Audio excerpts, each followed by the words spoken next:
Me 5, 6 dhe 7 mars, qëndresa heroike e familjes Jashari dhe lufta çlirimtare e udhëhequr nga kryekomandante Adem Jashari shënon kthes historike për popullin ton në rrugtimin drejt lirisë.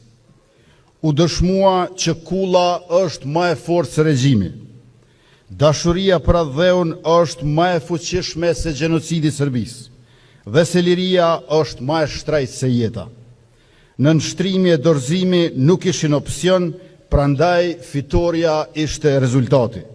Kjo fitore kulmoi me 24 mars të vitit 1999, falë ndihmës së miqve tanë e të lirisë, ndërhyrjes së forcave të NATO-s dhe bombardimit të caqeve serbe, duke vullosur kësaj çlirimin ton në qershor të vitit 1999, pas përpjekjeve shekullore e sakrificave ndërbreza.